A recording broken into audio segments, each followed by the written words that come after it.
Bonsoir à tous et bienvenue dans le Rouge et Blanc d'après Valenciennes-Boulogne-sur-Mer, le derby qui malheureusement n'a pas tourné en faveur des Valenciennois. Boulogne qui s'est imposé 3-2 ce soir sur la pelouse du stade du Hainaut.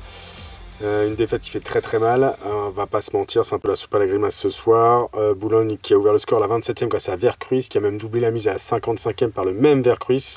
VA est pourtant revenu au courage, 66e Camblanc a redonné espoir au Hainaut, et Touré à la 77e a fait exploser tout le stade en égalisant, en donnant espoir aux Valenciennois de renverser la vapeur et pourquoi pas d'aller chercher la victoire. Moursou a une belle occasion à la 84e et malheureusement, comme souvent cette saison, ça n'a pas tourné en faveur de VA qui s'est fait avoir à 1 minute de la fin sur un contre des Boulonnais ultra efficace. Fatou est allé crucifier Michel et laisser tout le stade en plein désarroi. Très très grosse déception ce soir, on va pas se cacher. Pour le VAFC qui s'incline donc 3-2 dans un derby qui était capital pour croire encore à la montée. On écoute la réaction de Vincent Ognon, l'entraîneur du VAFC, forcément très déçu. Avec Vincent Ognon, bonsoir Vincent. Bonsoir. Je suppose que c'est une grosse déception. Le résultat, évidemment, ne te satisfait pas. Quelle analyse du match fais-tu après cette défaite dans le derby ? Plusieurs choses. En prenant 3 buts, on ne peut pas espérer gagner un match. Ensuite, perdre un derby, c'est toujours difficile. Je ne suis pas sûr qu'on méritait de perdre, sincèrement, parce qu'on a fait des bonnes choses avec trois suspendus majeurs.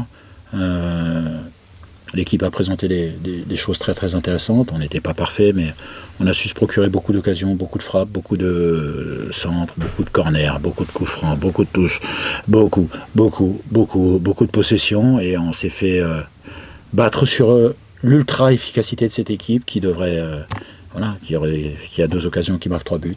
Et nous, on en a 5, 6, 7, je ne sais pas. Et on en marque 2. Voilà, mais je suis plutôt fier du visage montré, même à 2-0, on a vu que cette équipe a du ressort, on revient à 2-2, on essaie de l'emporter, mais malheureusement on se fait crucifier, c'est cruel, très très cruel, le foot est cruel parfois, mais par rapport à ce qu'on est les joueurs, j'ai pas grand chose à reprocher, hormis évidemment qu'on peut faire mieux sur les buts encaissés, mais ça fait 2 matchs que c'est l'efficacité qui nous tue, voilà, l'efficacité adverse et notre efficacité offensive. Donc c'est vraiment là-dessus qu'on perd ces 2 matchs, c'est terrible parce que c'était peut-être 2 prestations où on a fait des matchs vraiment avec moins de différence entre les 2 équipes qu'on a gagné. Et là, je pense qu'on méritait beaucoup plus de gagner, mais le foot, c'est l'efficacité et on a été battus là-dessus. Comment t'expliques cette différence ? Tu l'as dit, Boulogne est chirurgical devant, 3 occasions, 3 buts, quasiment, si on résume. 2. Et ouais, 2 peut-être.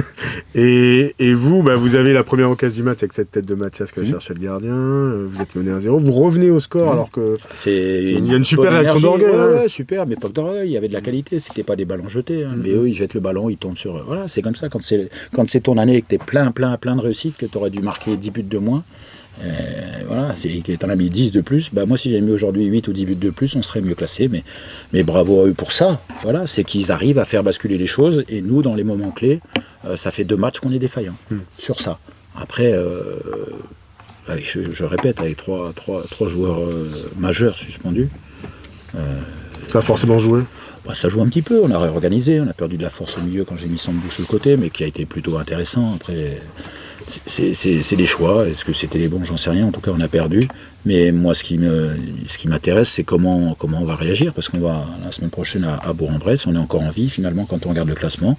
Il va falloir l'emporter, mais pour l'emporter il faut prendre moins de buts, et il faudra être efficace. Et en face de nous on aura une équipe comme Boulogne, très efficace, et qui prend très peu de buts. Donc la chose qui va se présenter à nous, ça sera un peu la même, et on devra forcément faire mieux si on veut l'emporter. Ces 2 défaites d'affilée marquent un coup d'arrêt. Oui, en vrai. Est-ce que ça marque un coup d'arrêt dans les ambitions de fin de saison, qui étaient, on rappelle, de revenir à hauteur du podium, même si toi tu disais remonter au classement ? C'est toujours pareil, je vais remonter au classement. Peut-être qu'on a perdu une place ce soir, je sais pas. Si égalité avec au classement avec Dijon qui est remonté. Ouais. Ah oui, pardon. Est-ce que les espoirs de cette fin de saison sont définitivement mort? Non, mathématiquement, et de toute façon, moi, je vais te dire, hein, je vais pas rigoler, je veux que des joueurs qui sont investis comme j'ai vu ce soir. Si j'ai ça, il n'y aura pas de problème. Si j'ai pas assez, je prendrai d'autres. J'ai sorti un gamin aujourd'hui du centre qui s'entraîne avec nous toute la semaine et qui fait des bonnes choses en réserve. Moi, j'ai pas peur de jouer avec des gamins de 18 ans. Et j'attends que des joueurs investis, mais pour l'instant, on veut préparer la semaine de Bourg-en-Bresse pour aller chercher la victoire là-bas. Justement, un petit mot, tu parlais de Kylian Kouakou que tu as lancé. Qu'as-tu pensé de son entrée? Ouais, plutôt intéressante. Pas eu peur. C'est même pas son poste sur un côté, mais je voulais laisser Mathias. J'avais déjà entraîné dans l'axe, donc non. On voit, c'est un garçon qui est capable de peser sur les défenses. Il n'a pas eu peur. Il a 18 ans et demi. C'est l'avenir. Oui, c'est un joueur d'avenir, bien sûr, sur lequel on va compter. Mais voilà, moi, j'ai pas. Si on doit le revoir, on le reverra, sans problème. J'ai plutôt aimé ce que j'ai vu. On va voir à la vidéo, mais. Moi, la fin de saison, j'ai pas peur. Je vais rien lâcher. On espère. Merci beaucoup, en tout cas, Vincent. Et oui, Vincent Ognon, forcément très déçu, qui espère encore, dans cette fin de saison, ce sera forcément très compliqué. On va quand même vous donner le résultat de cette 27e journée. Match nul entre Concarneau et Sochaux, 1 but partout. Nancy a battu Le Mans 2-0. Bourg-en-Bresse s'est imposé 3-1 sur la pelouse de Nîmes. Match nul 0-0 entre Orléans et Quevilly. Paris 13, dans un match important pour le maintien, a battu Châteauroux 3-2. Rouen et Dijon ont fait match nul 0-0. Et Versailles et Villefranche-Beaujolais ont fait match nul 1 but partout. On vous rappelle évidemment la défaite du VFC 3-2 face à Boulogne-sur-Mer. Ce qui nous donne au classement. Premier, Nancy 48 points. Deuxième, Boulogne 47 points. Troisième, Le Mans 44 points. Quatrième, Orléans 39 points. 5e Valenciennes, 37 points. 6e Dijon, 37 points. 7e Bourg-en-Bresse, chez qui le VFC se déplacera la semaine prochaine, 35 points. Alors que le VFC n'a plus que 6 matchs à jouer, les hommes de Vincent Ognon ont 7 points de retard sur le podium. Il faudra un miracle pour aller chercher un barrage et finir à la 3e place. On veut encore y croire. Mais on sait que ce ne sera pas simple. La prochaine étape, ce sera à Bourg-en-Bresse, vendredi prochain, face à une équipe 7e du championnat. Donc, méfiance. On poursuit les interviews. On va écouter désormais Rémi Boissier, qui était capitaine ce soir. Bonsoir Rémi. Bonsoir à tous. Grosse déception évidemment après cette défaite dans le derby. C'est quoi ton analyse de ce match? On a fait un match solide dans l'ensemble, même si on se reprend ces 3 buts. Frustrant parce qu'on sait qu'il y avait la place, sachant qu'on a eu beaucoup d'occasions pour marquer, beaucoup de coups de pied arrêtés, donc beaucoup de frustration, beaucoup de déception ce soir. Ce qui est dommage, c'est que vous êtes mené 2-0, on se dit que le match est plié. Grosse réaction d'orgueil, vous renversez la situation. Et vous y croyez pour aller chercher la victoire, quoi. Ouais, je pense que c'est notre force. Ça a été notre force cette année, c'est de renverser des situations. On l'a fait avec les résultats qui étaient pas forcément positifs. On a réussi à revenir. Là, dans ce match, pareil, on a eu 2-0 contre nous et la force du collectif a fait qu'on revient à 2-2 et puis on prend une contre-attaque, la force sur leur force principale à Boulogne. On savait qu'ils étaient très très forts devant le but et avec pas beaucoup d'occasions, arriver à marquer beaucoup de buts. Donc voilà, on s'est fait avoir sur ça et c'est pour ça que la déception est d'autant plus grande, encore plus dans ce derby. Deuxième défaite d'affilée en championnat, des ambitions de montée qui clairement s'éloignent. Comment y croire encore? Mathématiquement, c'est pas mort, donc on se doit d'y croire encore. On se doit de tout donner jusqu'à la fin pour nous, pour le travail qu'on accomplit au quotidien et pour les supporters et pour le club qui y croit aussi quand même mine de rien. Donc on se doit de tout donner jusqu'à la fin. C'est tout. Merci beaucoup, Rémi. Merci. Oui, déception forcément aussi chez Rémi Boissier, et vous allez également l'entendre, cette déception, c'est un peu le mot d'ordre de la soirée. Chez Axel Comblan, qui a été élu homme du match et qui est revenu, qui a fait une bonne rentrée en deuxième période. Il était remplaçant en coup d'envoi, il est rentré en deuxième mi-temps, il a un peu transfiguré les Valenciennois. On écoute Axel, auteur de son premier but cette saison sous les couleurs du VFC, qui a redonné l'espoir au Stade du Hainaut. Malheureusement, ça n'aura pas suffi. La réaction d'Axel Comblan.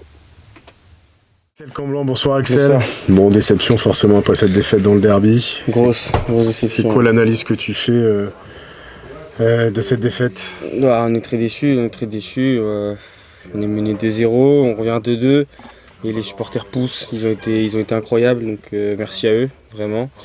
Et après, comme l'a dit le coach, ça peut tourner en notre faveur comme dans l'autre sens. Et aujourd'hui, ça tombe vers eux, quoi. Donc ouais, très, très déçu. Ouais, parce qu'on a eu le sentiment qu'à 2-2, vous pouviez renverser la table. Ouais, vraiment. On a été poussés, encore une fois, je me répète, mais merci beaucoup aux supporters. Parce qu'on a vraiment senti un soutien derrière nous. Mais ouais, malheureusement, c'est le foot.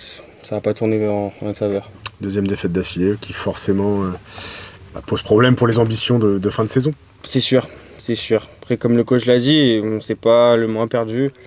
On ne sait pas, voilà, si on prend 18 points, il reste encore 6 matchs.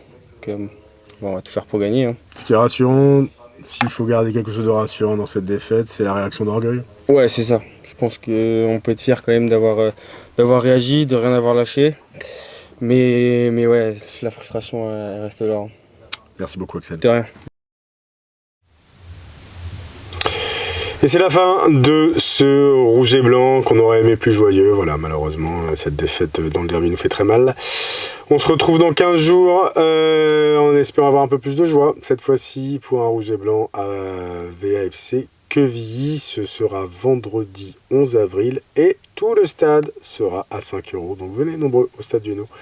Encouragez les rouges et blancs. Qui sait, tant qu'il y a de la vie, il y a de l'espoir. Ce sera le mot de la fin.